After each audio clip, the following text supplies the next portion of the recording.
સુરેન્દ્રનગર જિલ્લાની સૌથી મોટી ગણાતી સુરસાગર ડેરીની ચૂંટણીનું આજે પરિણામ જાહેર કરવામાં આવશે। ભાજપના જ બે જૂથ સામસામે લડી રહ્યા છે। 4 ડિરેક્ટરોના પદ માટે 29મી જુલાઈએ મતદાન યોજાયું હતું। આજે તેની મતગણતરી કરવામાં આવશે। દૂધસાગર ડેરીના ચેરમેન પદની પણ આજે નિમણૂક થશે। ડેરીની ચૂંટણીમાં 5 ધારાસભ્યોમાં પણ અંદરોઅંદર વિવાદ વકર્યો છે। ચેરમેન પદ ધારાસભ્યોના નજીકના ડિરેક્ટરને મળે તે માટે મથામણ કરવામાં આવી રહી છે।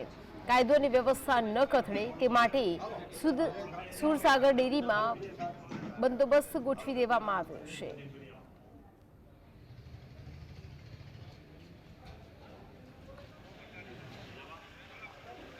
તો આજે પરિણામ જાહેર થશે, મતગણતરી કરવામાં આવશે। ત્યારે સુરેન્દ્રનગર જિલ્લાની સૌથી મોટી ગણાતી દૂધસાગર ડેરીની ચૂંટણીનું પરિણામ આજે જાહેર કરવામાં આવશે। ભાજપના જ બે જૂથો સામસામે લડ્યા હતા અને 4 ડિરેક્ટરોના પદ માટે ગઈકાલે મતદાન યોજાયું હતું। આજે મતગણતરી હાથ ધરવામાં આવશે અને પરિણામ જાહેર થશે। દૂધસાગર ડેરીની આજે ચેરમેન પદની નિમણૂક થશે। ડેરીની ચૂંટણીમાં 5 ધારાસભ્યોમાં પણ અંદરોઅંદર વિવાદ વકર્યો હતો। ચેરમેનના પદ ધારાસભ્યના નજીકના ડિરેક્ટરને મળે તે માટે પણ મથામણ કરવામાં આવી રહી છે। કાયદો અને વ્યવસ્થા ન કથળે તે માટે સુરસાગર ડેરીમાં સુરક્ષાનો બંદોબસ્ત ગોઠવી દેવામાં આવ્યો છે। તો ગઈકાલે મતદાન યોજાયું હતું, આજે મતગણતરી હાથ ધરવામાં આવશે અને ત્યારબાદ ચેરમેનની નામની જાહેરાત કરવામાં આવશે। ત્યારે ભાજપના જ બે જૂથ કે જે સામસામે ટકરાયા છે, ધારાસભ્યો ઈચ્છી રહ્યા છે કે તેમના નજીકના જે વ્યક્તિઓ હોય તેમને આ પદ મળે અને તેને લઈને પણ ખેંચતાણ જોવા મળી હતી અને નજીકના વ્યક્તિઓ આ પદ પર બિરાજમાન થાય તેને લઈને પણ મથામણ ચાલી રહી છે।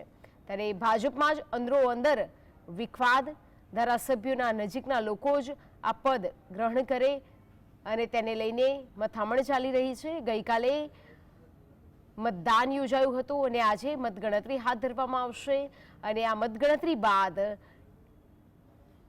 ચેરમેનની જાહેરાત કરવામાં આવશે। આ સાથે 4 ડિરેક્ટરોના પદની પણ જાહેરાત થશે।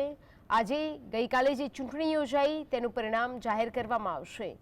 તો મહત્વની વાત કે ભાજપના બે જૂથો સામસામે લડ્યા છે અને હવે રાહ જોઈ રહ્યા છે કે આખરે કોણ બાજી મારશે।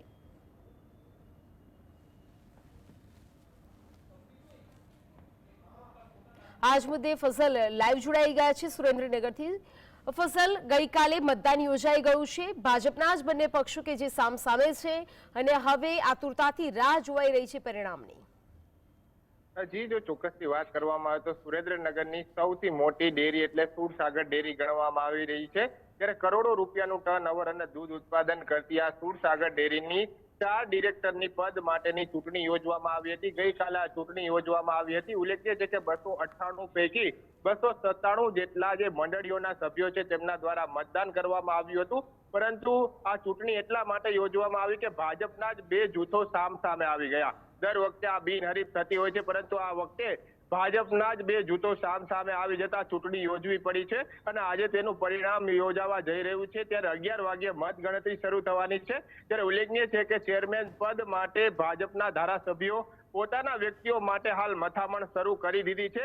ઉલ્લેખનીય છે કે અત્યાર સુધીમાં છેલ્લા 21 વર્ષમાં સુરેન્દ્રનગરની જે સુરસાગર ડેરી આવેલી છે તેમાં ભાજપનું પ્રભુત્વ રહેલું છે અને ભાજપના જ નેતાઓ અને આગેવાનો છે તે ચૂંટાઈ અને ડાયરેક્ટરો બનતા હોય છે અને ચેરમેન પણ ભાજપના પક્ષમાંથી જ બનતા હોય છે। પરંતુ આ વખતે ખેંચતાણ હોવાના કારણે 4 ડિરેક્ટર પદ માટે ચૂંટણી પણ યોજાઈ અને હવે ચેરમેન પદ માટે પણ ખેંચતાણ છે તે શરૂ કરી દેવામાં આવી છે। ઉલ્લેખનીય છે કે સુરેન્દ્રનગરની સુરસાગર ડેરીમાં અલગ અલગ બ્રાન્ડના અનેક દૂધ ઉત્પાદકો જોડાયેલા છે। ત્યારે આજે મતગણતરી ટૂંક સમયમાં યોજાવાની છે। 13 ડિરેક્ટરોના પદ માટે આ ચૂંટણી યોજાવાની હતી, જેમાં 9 જેટલા બિનહરીફ થયા છે અને 4 બેઠકોમાં જેમાં ચોટીલા, સાયલા અને મૂડી જેવા 4 બેઠકો માટે આ ચૂંટણી ડિરેક્ટરો પદ માટે યોજવામાં આવી હતી। ત્યારે હવે ટૂંક સમયમાં પરિણામો જાહેર થશે। પરિણામો જાહેર થયા બાદ ભાજપના જે ધારાસભ્યો છે તેમના આગેવાનો અને નેતાઓ નજીકના ગણવામાં આવે છે તેમને ચેરમેન પદ મળે તે પ્રકારની જે મથામણ છે તે હાલ સુરસાગર ડેરીમાં શરૂ થઈ ગઈ છે। જી ફઝલ, કયા નામો સામે આવી તેવી શક્યતા અને કયા સમયે આ નામની જાહેરાત થઈ શકે છે, એટલે કે પરિણામ આવી શકે છે? ખાસ કરીને 11:30 વાગ્યા સુધીમાં સમગ્ર ચિત્ર છે તે સ્પષ્ટ થઈ જશે. સુરેન્દ્રનગરની કરોડો રૂપિયાની ટર્નઓવર દૂધ ઉત્પાદક માટે કરતી આ સુરસાગર ડેરી છે, એટલે કરોડો રૂપિયાનો આ વહીવટ છે.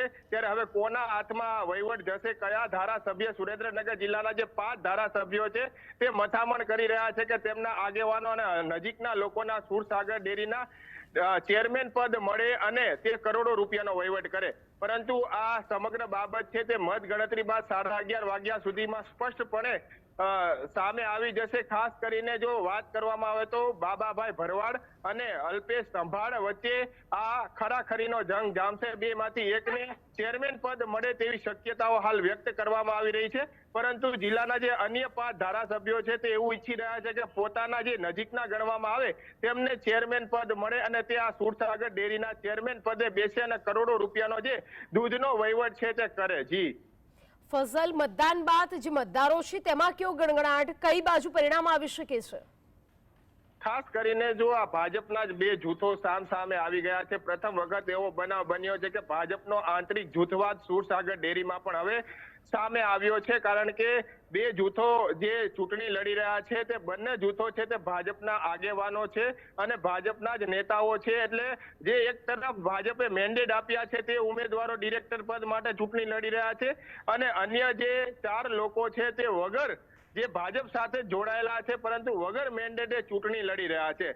પરંતુ હાલની પરિસ્થિતિ મુજબ જે પરિણામો જાહેર થઈ જશે 11:30 પછી, ત્યારબાદ જ સાચી ખબર પડશે. કારણ કે ખરાખરીનો જંગ છે. 298 જેટલા જે અલગ અલગ મંડળીઓના સભ્યો છે તેમના દ્વારા મતદાન કરવામાં આવ્યું છે. કાલે મતદાન પ્રક્રિયા પૂર્ણ થઈ છે. ઐતિહાસિક મતદાન 99.64% જેટલું મતદાન સુરસાગર ડેરીમાં થયું છે. એટલે હવે પરિણામ બાદ જ ખબર પડશે કે ચેરમેન પદ હવે કોને મળશે. જી ફઝલ, જોડાઈ સમગ્ર માહિતી આપવા બદલ આપનો આભાર.